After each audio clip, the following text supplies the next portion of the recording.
of you, no seats. Holy mackerel. It's good to be back in Vilnius, a nation and a region that knows better than anyone the transformational power of freedom. You know, to show the world that the strength of a people united cannot be denied. And together with your brothers and sisters in Estonia and Latvia, you helped end the era of division through the power of connection. The Baltic Way, not the Berlin Wall, became the symbol for Europe's future. And later, when the Soviet tanks sought once more to deny your independence, the people of Vilnius said no, no, no, no. And in January of 1991, tens of thousands of citizens, unarmed and unyielding, came for their own accord, standing as one to protect the TV tower, to shield the Supreme Council, and defend freedom. 14 heroes tragically lost their lives. Hundreds were wounded. But the whole world saw that decades of oppression had done nothing to dim the flame of liberty in this country. I mean it. It's consequential. The light of Lithuania, you kept it strong, you kept it bright, and you kept the light shining. Here in Vilnius and in Washington, D.C., where the yellow, green, and red of your flag flew every day, this past year, we've celebrated 100 years of unbroken diplomatic relationship between the United States and the Baltic states. America never recognized the Soviet occupation of the Baltic. Never, never, never.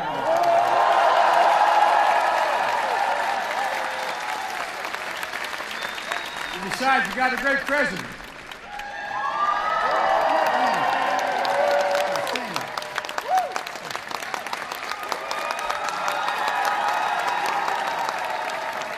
As your president can tell you, the bonds between Lithuanian and American people have never faltered.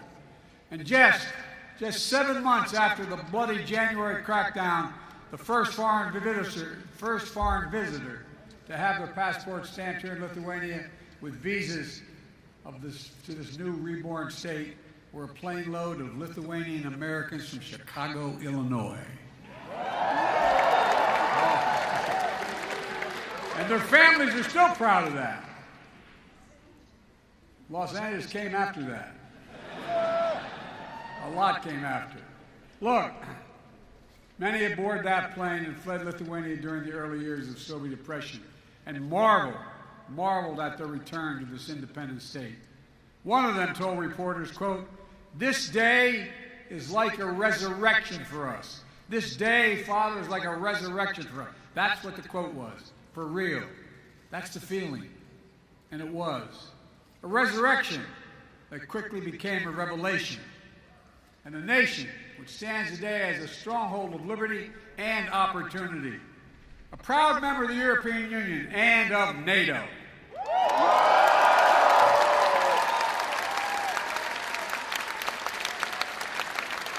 I had the great honor as United States Senator of championing Lithuania and other Baltic states to join NATO in 2004.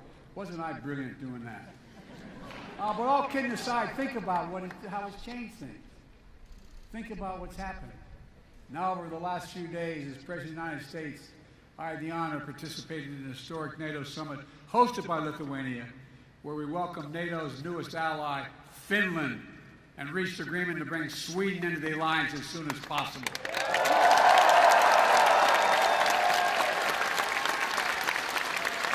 And President Erdogan kept his word. We've witnessed your historic journey, and I'm proud to call Lithuania friend, partner, and ally. Ally, ally. Soon NATO will be the 32nd freestanding, have 32 freestanding members standing together to defend our people and our territory. Beyond all the rest, bound by democratic values to make us strong, and by our sacred oath that an attack against it is a sacred oath. Attack against one is attack against all, because each member of NATO knows that the strength of our people and the power of our unity cannot be denied.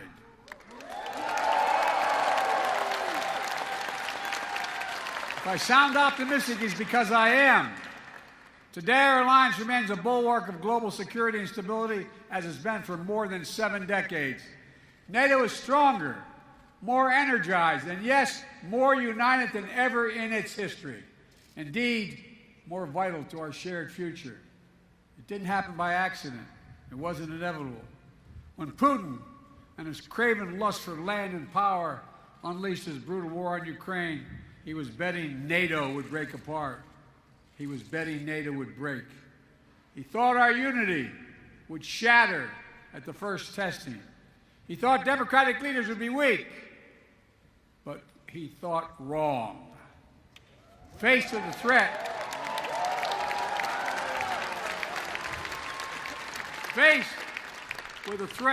the peace and stability of the world, to the democratic values we hold dear, to freedom itself, we did what we always do. The United States stepped up, NATO stepped up, our partners in Europe and in the Indo-Pacific stepped up. All across the world they stepped up. And we're ready. We were ready because we stood together. In the months leading up to the war, as Putin amassed his forces on the Ukrainian border and laid the groundwork for his brutal invasion, I was in constant contact with my fellow leaders of the G7 and the European Union and NATO, constantly. We warned the world what Putin was planning. Even some in Ukraine didn't believe what we had our intelligence community found. We made sure NATO was prepared to deter any aggression against any member state. We pursued intense diplomacy with Russia, seeking to avert this terrible war. And when Russian bombs began to fall, we did not hesitate to act. We rallied the world to support the brave people of Ukraine as they defend their liberty and their sovereignty with incredible dignity. I mean that from the bottom of my heart. Think about it. Think about what they're doing. After nearly a year and a half of Russia's forces committing terrible atrocities, including crimes against humanity, the people of Ukraine remain unbroken. Unbroken. Ukraine remains independent. It remains free. And the United States has built a coalition of more than 50 nations to make sure Ukraine defends itself both now and is able to do it in the future as well. Since this war began, I've stood with President Zelensky, as I just spent about an hour with him, both in Washington, in Kyiv, in Hiroshima, and now in Vilnius, to declare to the world what I say again: we will not waver. We will not waver. I mean that. Our commitment to Ukraine will not weaken. We will stand for liberty and freedom today, tomorrow, and for as long as it takes.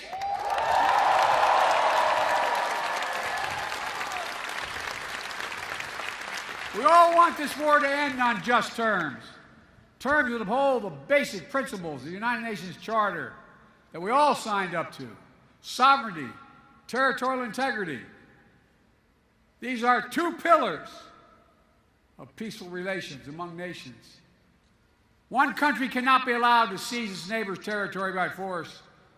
Russia could end this war tomorrow by withdrawing its forces from Ukraine, wrecking its international borders, and ceasing its attacks on its inhumane attacks on Russia. By Russia on Ukraine, against its children, women and children, its military. Unfortunately, Russia has shown thus far no interest in the diplomatic outcome. Putin still wrongly believes that he can outlast Ukraine. He can't believe it's their land, their country, and their future. And even after all this time, Putin still doubts our staying power.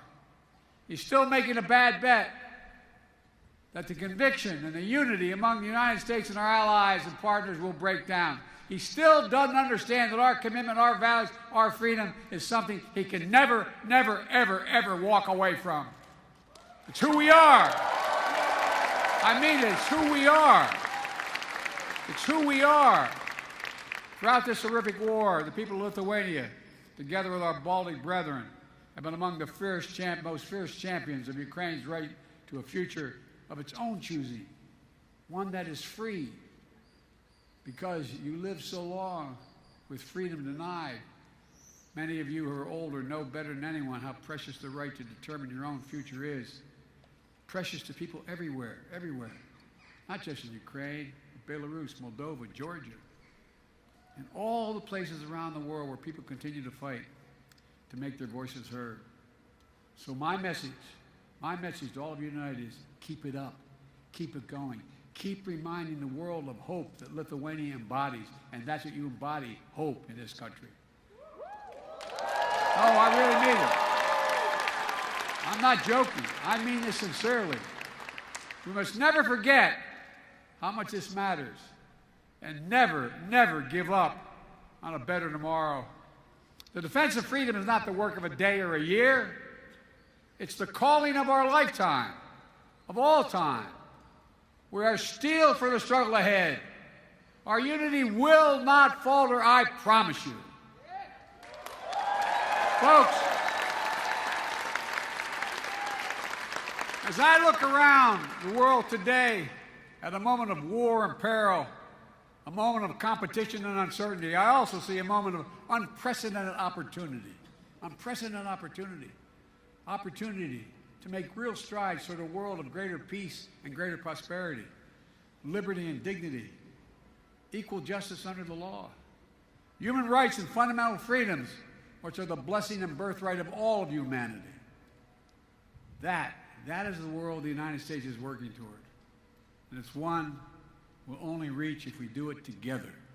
And I mean together.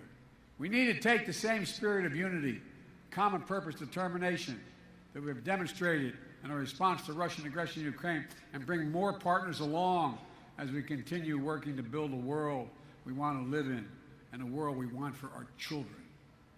My friends, at the most fundamental level, we face a choice. It's not hyperbole. We face a choice. A choice between a world defined by coercion and exploitation, where might makes right, or a world where we recognize that our own success is bound to the success of others. When others do better, we do better as well. Where we understand that the challenges we face today, from the existential threat of climate change to building a global economy where no one gets left behind, are too great for any one nation to solve on their own. And that, to achieve our goals and meet the challenges of this age, we have to work together. And I mean this sincerely. The world's changing. We have a chance to change the dynamic. That's why I've been so focused as president on rebuilding and revitalizing the alliances that are the cornerstone of American leadership in the world. These past years, we brought the transatlantic partnership to new heights, reaffirming the importance of the relationship between Europe and the United States as an anchor to global stability. The idea that the United States could prosper without a secure Europe is not reasonable. We've also elevated it, it really isn't, not a joke.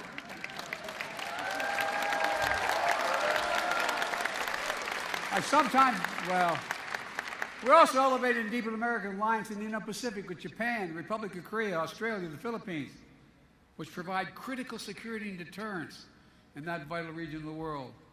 Through our Quad partnership, it's a fancy way of saying our partnership with Australia, India, Japan, and the United States, we're bringing major democracies of the region together to cooperate, keeping the Indo-Pacific free and open, prosperous, and secure.